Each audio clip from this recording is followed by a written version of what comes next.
మంత్రి గారు కాదు, ముఖ్యమంత్రి రాజీనామా చేయాలి తొందరలో, నువ్వేం టెన్షన్ పడకు. నాకు తెలిసి పొంగులేటి గారు మొత్తానికి సీఎంని ఫిక్స్ చేసేందుకు ఫిక్స్ అయినట్టున్నాడు. ఎందుకంటే రెండు విషయాలు క్లియర్ బ్రదర్. ఒకటి, ఈ ప్రభుత్వానికి చట్టాలు తెలిసినట్లేవు, చుట్టరికాలు కూడా తెలిసినట్లేవు. భార్య తమ్ముడు తప్ప ఆయన బావమరిది కాదంటాడు. భార్య తమ్ముడు ఏమవుతాడు తమ్మి? నీకు బావమరిదే కదా తమ్మి. మరి నేను అదే అన్నా, ముఖ్యమంత్రి గారి బావమరిది అని నేను చెప్పిన. ఆశ్రిత పక్షపాతం అని చెప్పిన.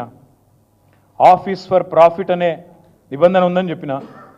అది ఎవరో తెలియదు, ప్రివెన్షన్ ఆఫ్ కరప్షన్ యాక్ట్ మీ రాజీవ్ గాంధీ తెచ్చిండు 1988లో తెచ్చిన చెప్పిన. సెక్షన్ 7, 11, 13 మూడు చదివి వినిపించిన. ఇవన్నీ విన్న తర్వాత పొంగులేటి గారు ఆగమేఘాల మీద వచ్చి ప్రెస్ మీట్ పెడితే నాకు అర్థమైంది ఏంటంటే, అర్జెంటుగా ముఖ్యమంత్రి గారిని పదవిలోంచి ఊడబిక్కాలన్న ఎజెండా మంత్రి గారికి ఉన్నట్టున్నది. రూపాయి కరప్షన్ జరిగినా, 8,888 కోట్లు జరిగినా దానికి ఖచ్చితంగా తప్పకుండా చర్య ఉంటుంది. ఆ అవినీతి వ్యతిరేక చట్టం కింద, ప్రివెన్షన్ ఆఫ్ కరప్షన్ యాక్ట్ కింద తప్పకుండా చర్య ఉంటుంది. నిజంగా మంత్రికి చిత్తశుద్ధి ఉంటే, నేను రాజీనామా చేస్తా అని హుంకారాలు చేస్తున్నాడు నేను చూసిన. మంత్రి గారు నేను అడుగుతా ఉన్నా, నిజంగా నీకు చిత్తశుద్ధి ఉంటే నువ్వు రా, మీరు నేను ఇద్దరం కలిసి హైకోర్టు సీజే దగ్గర పోదాం. వెంటనే సిట్టింగ్ జడ్జితోని ఎంక్వైరీని అడుగుదాం.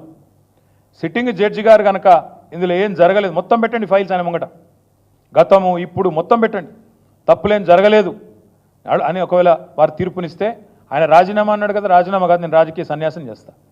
ఇంకొక మాట, మా మంత్రి గారికి ఒకవేళ ఏమైనా ఇబ్బంది ఉంది హైకోర్టు సీజీ దగ్గర రావడం అనుకుంటే, ఇద్దరం కలిసి కేంద్రంలో ఉండే సెంట్రల్ విజిలెన్స్ కమిషనర్ ఉంటాడు, ఇద్దరం పోదాం. నెక్స్ట్ వీక్ నేను పోతా, నువ్వు కూడా రా, టైం చెప్పు, డేట్ చెప్పు, ఇద్దరం కలిసిపోదాం, సివిసికి ఇద్దాం. మంత్రి గారికి నేను ముందే చెప్తా ఉన్నా, ఇప్పటికైనా తప్పు సరిదిద్దుకోండి, వెంటనే టెండర్లు రద్దు చేయండి. జరిగింది తప్పు, ముఖ్యమంత్రి కూడా నేను చెప్తా ఉన్నా, జరిగింది తప్పు 100%. ఇది ముమ్మాటికి నీకు తెలుసు, ఇరికిపోయినావని తెలుసు. ఆశ్రిత పక్షపాతం లేకుండా, రాగద్వేషాలు లేకుండా నేను నా బంధువులకు, నా కుటుంబానికి సాయం చేయను అని చెప్పి ప్రమాణ స్వీకారం చేసిన ముఖ్యమంత్రి, నీ డిపార్ట్మెంట్లో, నీ కింద ఉండే మున్సిపల్ డిపార్ట్మెంట్లో నీ బావమరిది ఏది 2 కోట్లు లాభం పోయిన సంవత్సరం, అంతకుముందు సంవత్సరం ఆర్జించిన ఒక కంపెనీ, కేవలం 2 crores ప్రాఫిట్ ఉన్న కంపెనీకి 1000 కోట్ల కాంట్రాక్ట్ ఇచ్చి అవినీతి జరగలేదంటే ఎవడన్నా ప్రపంచంలో నమ్ముతాడా? వస్తావా మరి? సివిసి దగ్గరకు వస్తావా? హైకోర్టు సీజే దగ్గరకు వస్తావా? నేను వస్తా, డేట్ చెప్పు, టైం చెప్పు, నువ్వే అపాయింట్మెంట్ తీసుకో. మంత్రి గారికి అంత చిత్తశుద్ధి ఉంటే రా, నేను వస్తా, వాళ్ళ విచారణ మొత్తం ఫైల్స్ పెట్టండి. ఇప్పటికైనా ప్రభుత్వాన్ని నేను డిమాండ్ చేస్తున్నా, సిగ్గు తెచ్చుకోండి, ఇంత బరితెగింపు మంచిది కాదు. స్వయంగా చెప్తున్నాడు ఆయన. నాకు ఆయన గీతా గారి తమ్ముడు, గీతా గారి తరఫున బంధువు అవుతాడు, బంధువు కాదు బామ్మరిదే ఆయన. స్వయంగా ముఖ్యమంత్రి చెప్పిండు, కావాలంటే వీడియో ఉంది, ప్లే చేస్తా. రేవంత్ రెడ్డి గారు స్వయంగా చెప్పినారు, మా మామగారు పద్మారెడ్డి గారు, ఆయన తమ్ముడు మనోహర్ రెడ్డి గారు, ఆయన కొడుకు సృజన్ రెడ్డి గారు అని చెప్పిన వీడియో ఉంది. సొంత బామ్మరిదిని పట్టుకొని కాదంటారు ఎవరన్నా? నాకు అర్థం కాదు దీనికోసం.